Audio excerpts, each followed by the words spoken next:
I bought a 3-year customer service plan and got a free welder. Welcome back, Happy Fabricators. In this video, we're gonna be doing a 2-year review on the PrimeWeld AC/DC 325x TIG welder. Is this the best TIG welder out there? Probably not. Is this the best TIG welder out there for under $1,500? I believe so. In this video, I'm gonna show you the pros of this machine, the cons of this machine, and what PrimeWeld has done to upgrade it over the last couple of years. Let's get started. Now, just a quick rundown on the features of this machine if you're not familiar. This is a dual voltage machine, so you can run this thing if you had to on 110. Primarily suggest running on 220 though. This is an AC/DC machine, so you can run aluminum and steel on it, or whatever other materials you're doing it. But the point is, it's AC/DC so that you can run that alternating current. This machine comes with pulse features, so you can run pulse features with your TIG, and it's actually got a pretty wide range on the pulse features as well. This machine has on-demand fans, so the fans aren't going to be running the entire time. When you step on the pedal, the fans will turn on, and this machine specifically has a timer. So those fans are going to be running the entirety of your welding. And then once your arc is extinguished, I believe, if I remember correctly, it's like a 4 or 5 minute timer that it will run after your arc has been extinguished, and then it will turn off on its own. Another feature of this machine is it stick welds. I showed you that heavy duty stick lead just a little bit ago, and I have not personally done a ton of stick welding on this, but I had my grandpa review the stick welding in another video. I can link to that over here, and he said that it passed the test for that. Okay, so first off, we're gonna talk about my experience with this machine over the last couple of years, and then we'll get into the modifications that PrimeWeld has made with the Gen 2 version of this machine. So let's start off with the good stuff. There were first a couple of primary things that made me decide on this machine. Number one was the price point. This machine comes in at its base model with getting set up with a torch and stuff, you're gonna be under $1,500, and there's not a lot of 300 amp machines out there that you can get in almost fully set up. You're minus your gas bottle there, but for under $1,500 for 300 amps. The second thing is the customer service. If you look on any of the forums online, PrimeWeld's customer service is second to none. If there's something that happens, which there's very little that happen with these machines, but if there is something that happens, they're just gonna take care of it. They're gonna make sure that you're back up and running and not stuck in the water, which I really appreciate about a company. Number three is the quality of the hardware that these machines come with right off the bat. PrimeWeld comes with CK Worldwide torches, which are kind of the best industry standard torches. They're not an off-brand torch, quality torch to come with a budget machine.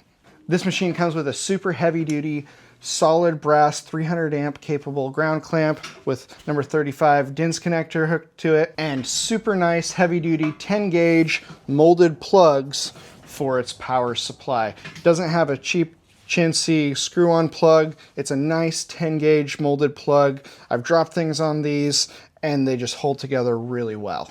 Now, I have ran this thing really hard and I have never overheated it or hit the duty cycle. This is my in-shop machine now. I have the Tig 225 that I use for mobile stuff, and this machine stays on the shelf over there with the cooler hooked up to it. That way I can do super heavy duty stuff with it and not have to worry about it overheating. But I've never hit the duty cycle on this. I've done multiple heavy duty intercoolers back to back with 3/8 thick end caps on them. So you're running 325 amps with 1/8 inch plus tungsten for long continuous passes and doesn't miss a beat. The arc strikes on this thing are super clean, especially on the AC side, which I find is kind of more unusual on budget friendly machines. The DC side of it is not bad, but I do believe the PrimeWeld Tig 225 has a slightly crisper startup on the DC side. As far as durability goes, this thing has been pretty stout. It's got plastic corner caps, but the main body is all steel. Now, this machine does live on the cart. It doesn't get thrown around like my Tig 225 in the back of the truck, so it hasn't seen quite as much abuse as that. But in general, I feel like it's well constructed. It's got solid corner caps, it's got big old handles on it, so it's easy to carry around, and that really caters to the durability of it. So as far as usability and performance of this machine, I love it. It does 99% of what you need very well. There are a couple cons, and we'll go over that when we talk about the cons in a second, but in general, this machine performs very well. I really actually like the knobs on it. I like to be able to look over and see where my settings are at and not necessarily have to dig through a submenu. I'm not saying submenus are bad, but I like kind of the tactile usability interface of having a knob in general. That's just a preference, but it doesn't make it a bad machine.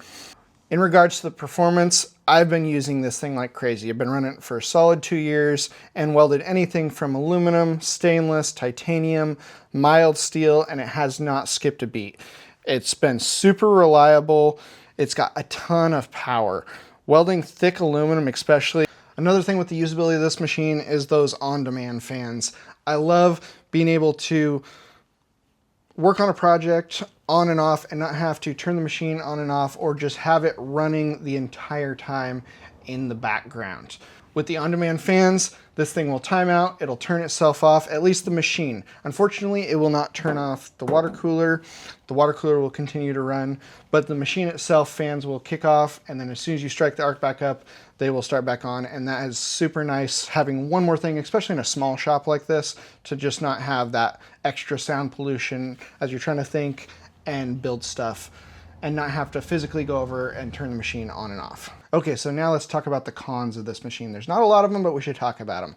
The first one is that fan. It is definitely louder than the 225 at least, but it is a larger machine and has more to cool, so that is probably why that is louder.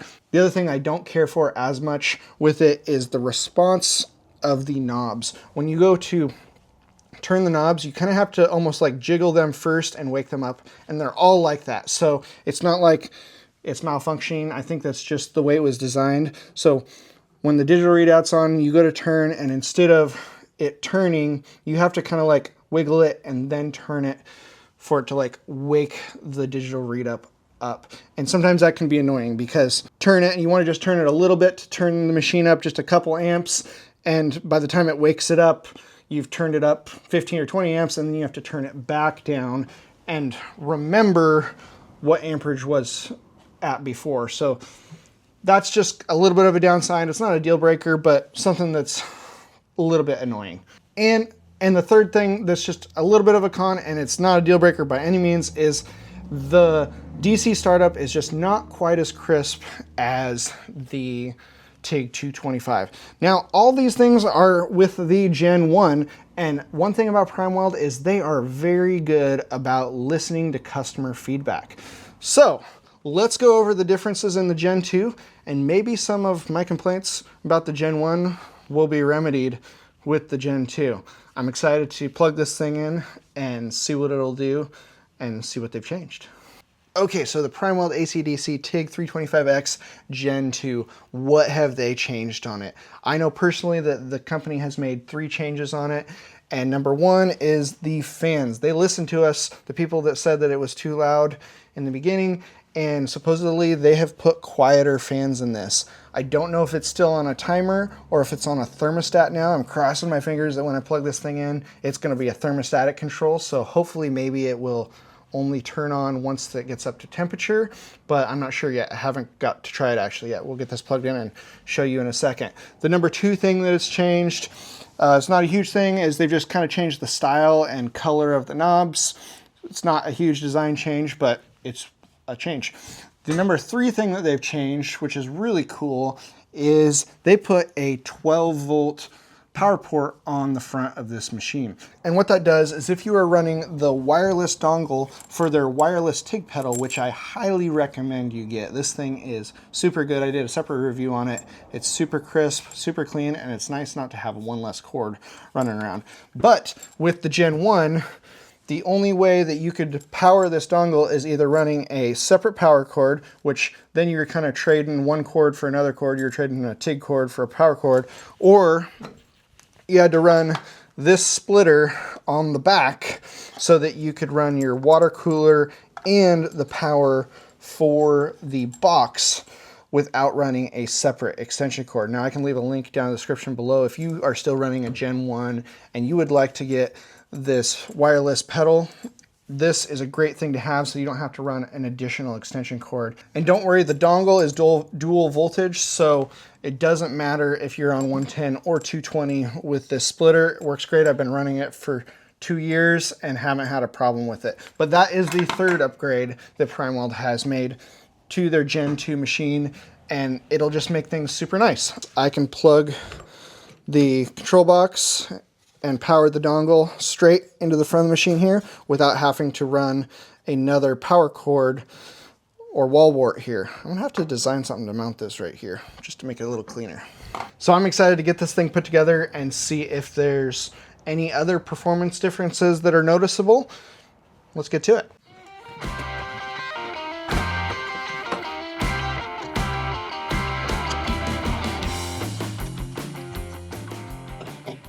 Okay, we got this thing all set up. Let's turn it on for the first time and see if there's any noticeable differences.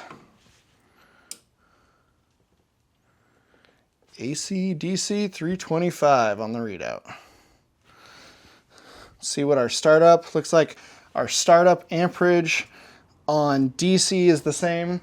The last one was a 5 amp startup on DC and 10 amp on AC. So let's try the knobs out. Here, current. Oh yes. See that there was no delay in that knob. That is awesome. That was one of my complaints with the first gen, is you had to kind of basically do that and then it would start rating it. As you can see, there's instant feedback.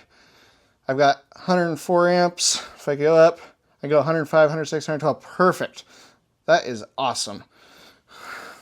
Let's see what it sounds like. See if it's any quieter now. See if there's any noticeable sound difference here. Solenoid's working.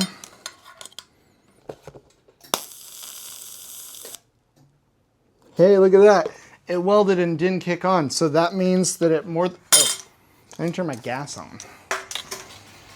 That would be helpful. Okay, so now that we got gas on, it welded and didn't kick on. So more than likely it is thermostatically controlled, which I'm super excited about. The Gen 1, as soon as you strike the arc, the fans just automatically turn on. So let's see how much we can weld without these fans turning on. I gotta turn my amperage up.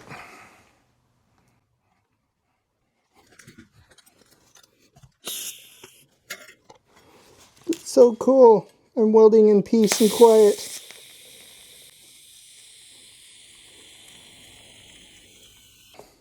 Oh, that's amazing. And selfishly, this is going to make it a lot easier for me to make videos for you too, because I don't have to edit out the background of the welder turning on as much.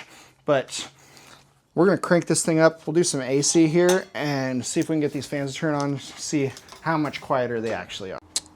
Okay, I just realized something. These fans are actually on. You just can't hear them. Let's get you down a little closer to see if I can get you guys to hear them. These things are so quiet.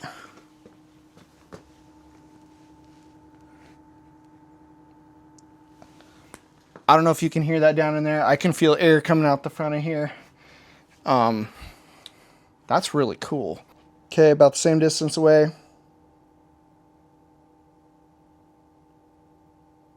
That fan's on and we're about 10 decibels quieter, which is amazing, especially for a small shop like me. I'm super curious to see if maybe it'll ramp up the RPMs once I'm going to do some 3/8 half-inch aluminum right here, see how it performs, and see if we can get those fans to kick on even louder. But that's really cool that this low amp welding that I'm doing here, I just welded some stainless there, and the fans are on, but they're super quiet.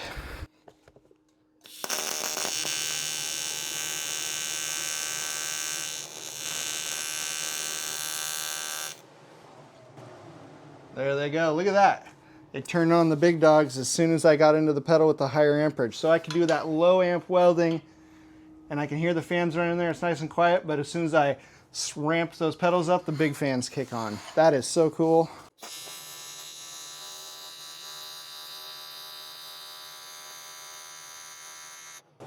That's super cool. Man, this machine welds so good.